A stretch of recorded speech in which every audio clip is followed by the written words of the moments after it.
Okay, we're going to switch direction a little bit, back to a topic that we've been touching on in a few of our discussions here in the HS Visio studio, geopolitics and some of the volatility going on in the world right now, and how can leaders and businesses build resilience during these uncertain times. We're going to talk with our next guest. She is the CEO of Outokumpu, which is a global leader in sustainable materials, based here in the Finnish capital, Helsinki, and she took on the role just late last year in 2024, after a long career working with building materials in other parts of the industry. So please welcome Kati to Horst.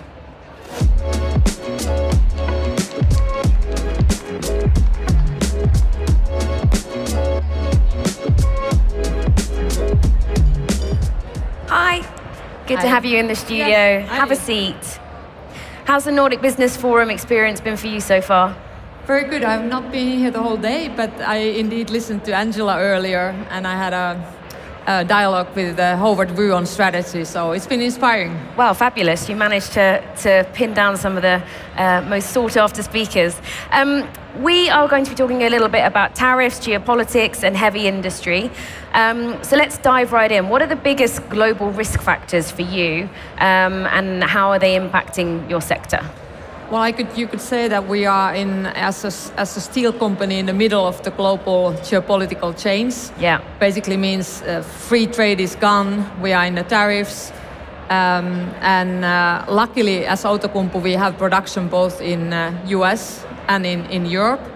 But combining the uncertainty that the geopolitical situation also brings, it is, of course, not helping to get the investment cycle going, neither in Europe or America. So, and at the same time, then we need to also drive the green transition and take care of our profitability and make sure we also transform as a company. So a lot of things on the plate. Yeah, there's a lot on your plate, both in terms of challenges and opportunities. And we were just speaking with Angela about CEO tenure, knowing when it's the right time to be a CEO, to move into a different role. And you moved into this role at the end of last year during a very volatile time. So what made you think this is the role for me now? Well, of course, Outokumpu as a company was not totally unknown to me, because I've been in the board of directors for 8 years. So that gives you certain comfort knowing about where you're stepping in. And maybe I also have felt a bit that my whole career has prepared me for this. So I think I had enough package to go and take the role. And they obviously thought so too. Growth and a new growth strategy is something that we'll talk about in a moment. But I want to ask a bit more about the leadership qualities you feel are essential for a CEO during these difficult times that we're in at the moment. So also listening to Angela a bit, I think there are a lot of things that I can relate to what she says, at least for myself. I think you lead up from the front, and I think your task as a leader is to create the vision for the company with your management team and strategy, and then I think people see if you're an authentic leader, if you really care about what you say, if you listen to employees, customers. And it's also so that I'm not asked to become the CEO of Outokumpu for not changing things that I think need to be changed. So that's kind of an expectation as well, that you empower and you motivate, you support, but you also challenge the organization to think differently, because you still have a bit of the fresh eyes coming in. Yeah, so what have those fresh eyes delivered from your side? How are you trying to help the company into its next phase? I think in this new situation, and maybe we talk a bit later about strategy, but how the situation has changed is that Outokumpu had deleveraged itself. So we were, since a long time, in a situation where we could actually talk about growth strategy. And the important discussion was, where should we grow and why, and where can we win? And I think that was one of the most important discussions that I could have with the management team, and then also discuss that what is our criteria for this growth and how will it transform the company. And that relates a bit to what I discussed with Howard Wu in the morning, that how do you at the same time perform and transform? Yeah. So as part of that, some restructuring, some cuts are involved. How do you kind of bring other employees on that journey with you who perhaps, it's a long legacy organization, very active in certain rural towns, a lot of people have been in the business for years, and then comes change? Yeah. I think the change is there all the time, and I think it's a bit by cherishing what we are good at and what the history of the company and the legacy brings, but also recognizing that the world around us is changing, which brings certain threats, but definitely also opportunities.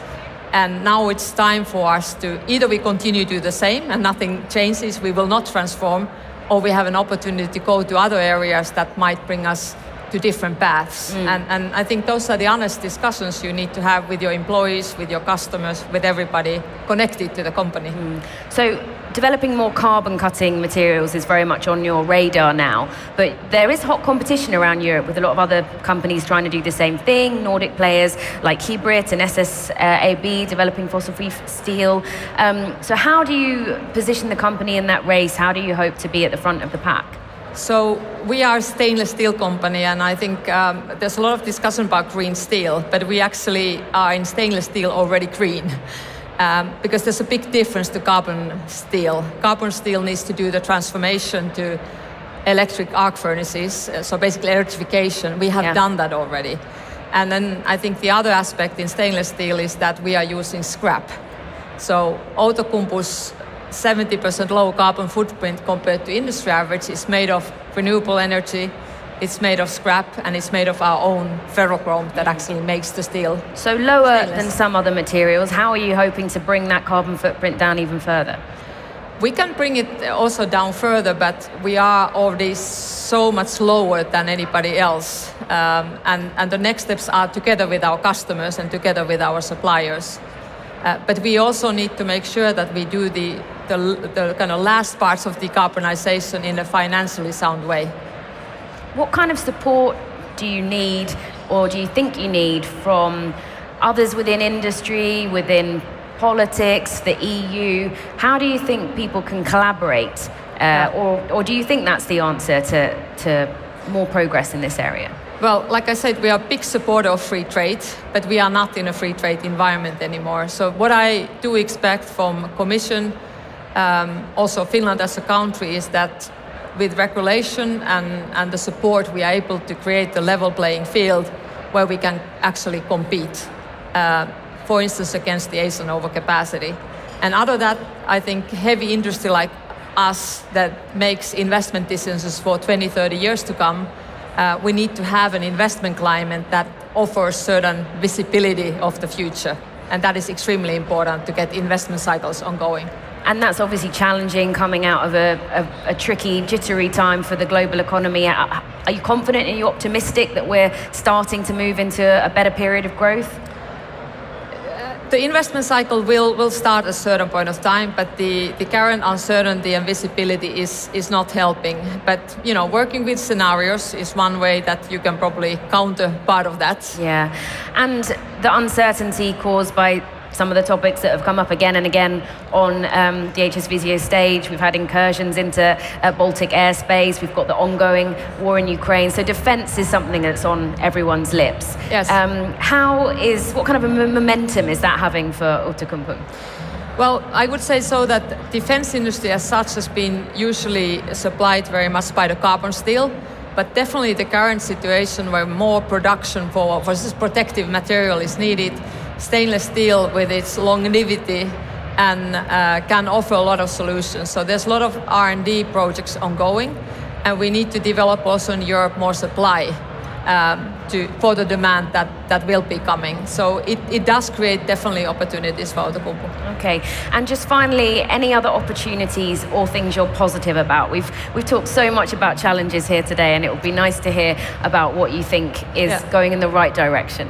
Well, in our transformational path, we have been working on mind-blowing technology that could change the way we think of mining and metals, especially going to green metals. And it's not something that I want to hype right now, but I think that is something very positive if we succeed in that in a couple of years to come. Super. And we were speaking with Angela and you earlier about knowing when it's time to step aside, but it sounds like you're planning to stick around for a while. Do you have a CEO tenure plan for yourself? When will you know? No, I don't have a tenure plan. Go? You know, these are windy positions, let's see, but I will definitely do my best. I'm absolutely passionate about Outokumpu and doing my best as a leader. All right, Kati, thanks so much for joining us here in the HS Visio studio. Thank you very much. Thank you. Thank you.